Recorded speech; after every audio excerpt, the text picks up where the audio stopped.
here for another update to give you about the revolution in Iran, what is happening on this 32nd day, 31st, 32nd, whatever, day of the revolution in Iran that began on December 29th, 2025. It is now the 28th of January 2026. And we've seen basically a full month of protests turning into demonstrations, turning into confrontations, turning into armed fighting, and basically a revolution has begun. The question is, will it have enough momentum to sustain itself until there is any outside assistance to stop the dictatorship and hopefully replace it with a peaceful, democratic country,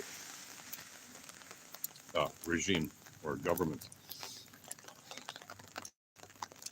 And the answer to that is we will see in time. That is the short answer. The deeper analysis on this, as I went over yesterday, is obviously more nuanced. There are a lot of things in motion, a lot of things in play that, on the one hand, seem very obvious, like something is going to happen. On the other hand, there are signals that nothing may happen. I'm getting a lot of mixed information from people like President Trump. I'm getting a lot of very aggressive information from the Iranian dictatorship that continues to be defiant, continues to insult President Trump, which is not a smart thing to do if you are trying to actually avoid a confrontation. Maybe they're just trying to drum up support for their government because they know it's inevitable, that there's going to be a fight, so they want people to be prepared for that fight, at least for their supporters to, help fight the Americans and whoever else might help the Americans. Iran has, the government, I should say, of Iran has threatened Gulf states that if they in any way help or allow attacks to happen from their land, from their territory, meaning if U.S. military take off from bases stationed around the Gulf, that those countries will also be targets for any reprisal attacks from the government of Iran. So a lot of Gulf state leaders have been sort of shuffling around diplomatically. Some of them have made statements saying that they don't want to see a confrontation. They want to see a peaceful resolution with diplomacy, etc.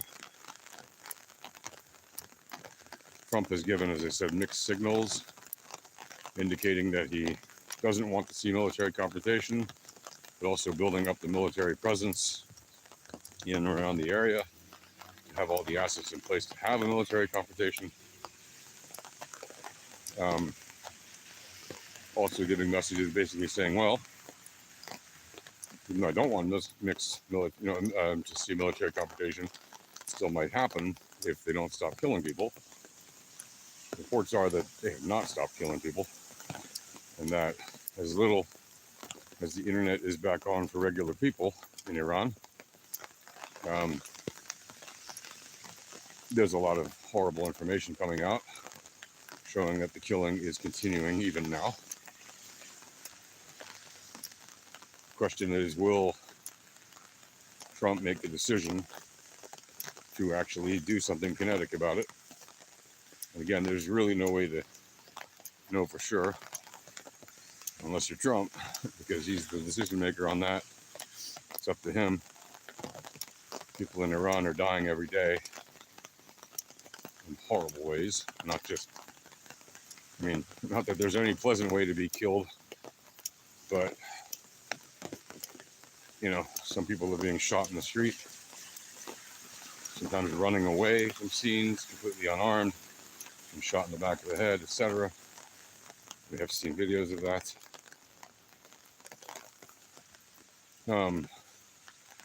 And yet there is, of course, still as many tens of thousands of Iranians have been killed by the terrorist government that oppresses them. There's not a single protest from the usual left-wingers in support of the people of Iran. You would imagine would stay down with the dictatorship if they believe in freedom and peace, but they don't believe in freedom and peace. They support terrorism. That's why they supported the Hamas for these years. And I've always said that. So have many other people. It should really come as no surprise to anybody with even a half a brain between their ears that the extreme left currently is extremely orchestrated, right?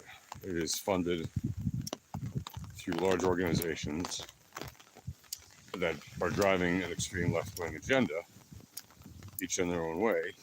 That's why they can show up to completely astroturf events, you know, within hours of something happening, like when Maduro was arrested, and they have 10,000 placards printed and cut and affixed to sticks, all of equal height, and, you know, have thousands of people showing up in Times Square singing the same things in unison and doing the whole thing, all in a very orchestrated way, because that's exactly what it is.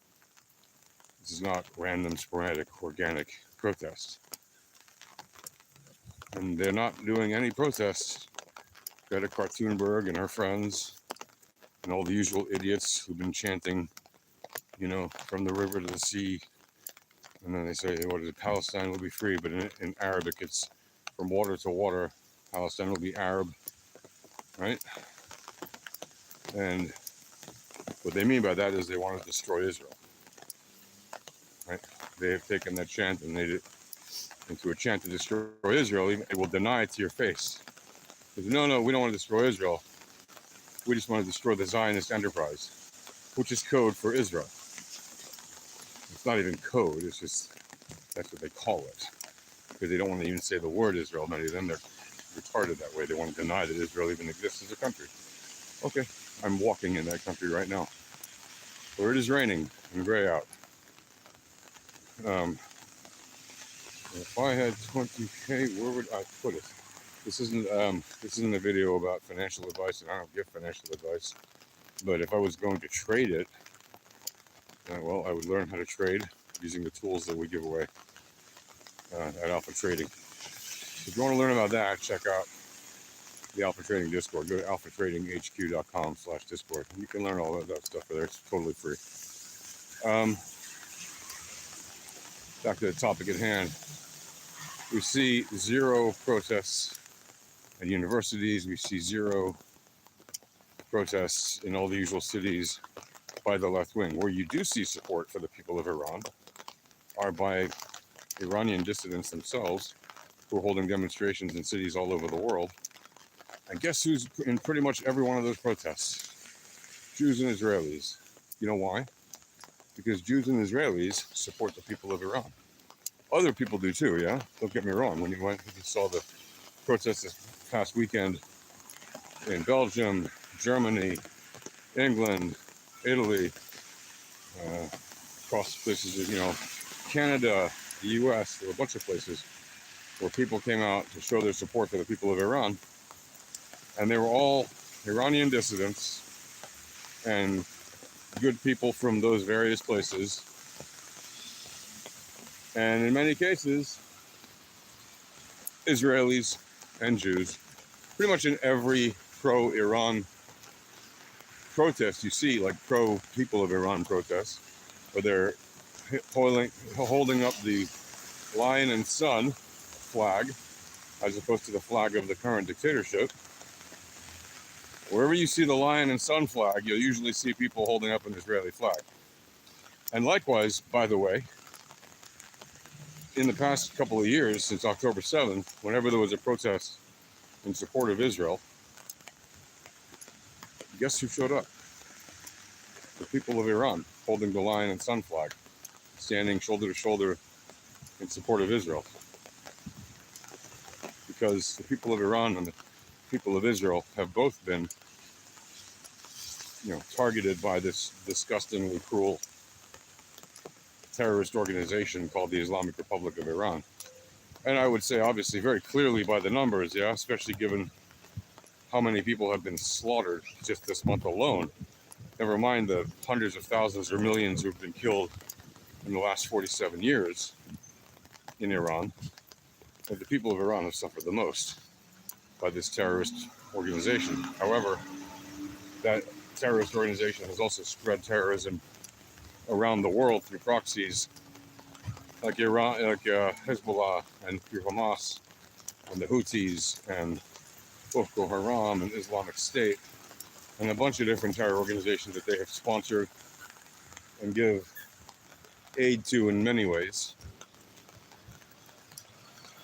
So they have spread a lot of terror and death around the world.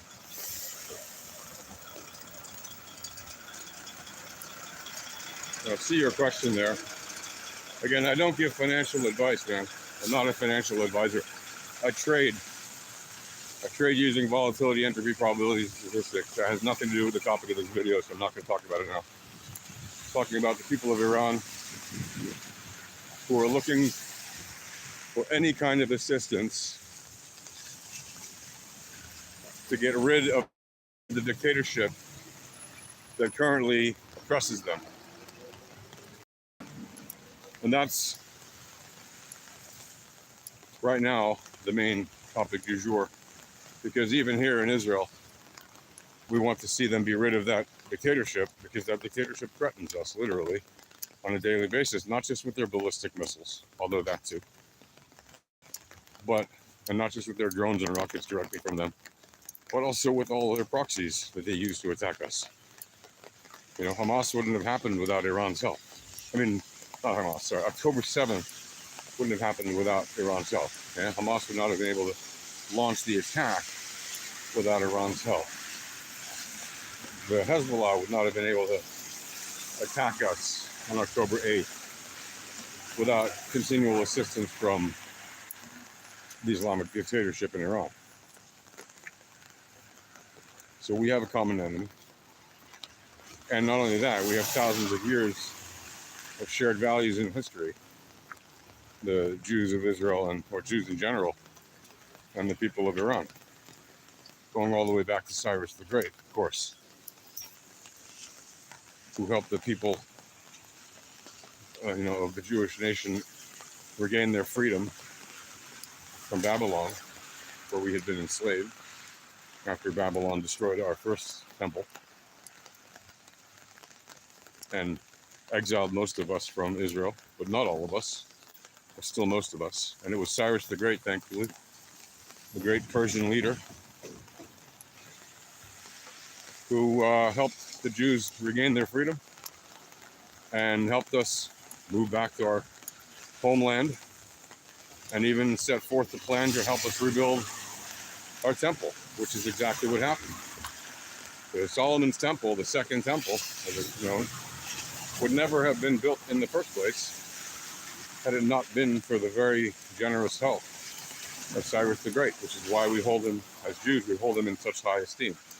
And he's often referred to as a Messiah, because he truly helped us rebuild our temple. And it took a couple of generations, like 2, 3, it wasn't just Cyrus the Great, it was the kings that followed him, the 2 kings that followed him, that actually saw it all the way through. And so when you saw Shah Reza Pahlavi, if you've ever seen it, the photos of him, or the video of him, photos of him standing at the Western Wall in Jerusalem, wearing a kippah, touching the wall, he was really completing a cycle of history that Cyrus the Great began, and that he completed by being ostensibly the symbolic figurehead of the Iranian people, even if he's not actually leading the country of Iran right now. He's doing his best to give support to the people in Iran and promising them that if the government is overthrown, he will return to Iran and let the people decide what kind of government they want moving forward, whether it to be a republic or a constitutional monarchy or something else. But he, being the son of the last Shah, and then being at the Western Wall in Jerusalem, is a very symbolic act which shows essentially how close the people of Iran and the people of Israel are since literally eons. So that's one of the reasons that we're hoping that this government currently oppressing Iran will fall, because we want to return to the times when the people in Iran and the people in Israel had good relations. And we don't want this Islamic nonsense to keep putting a thorn in that side of history, of the good relations we've had over the eons with the Iranian people. So, what are the odds something will happen? Well, if I was a betting man, I'd say, listen, my skepticism so far has not been wrong. It's not been wrong in me to be skeptical. I say there's a high probability that Iran will figure out, not just figure out, we'll just basically outlast this whole thing, and nothing will come of it. But the reality is, there's a lot of assets in play right now, and a lot of things have been moved around and done and said that have never been moved around and done and said before about this regime and by whom it has been said and done, namely the President of the United States. So there is a greater than zero probability that something will happen. If I had to bet on it, I would say days, not weeks.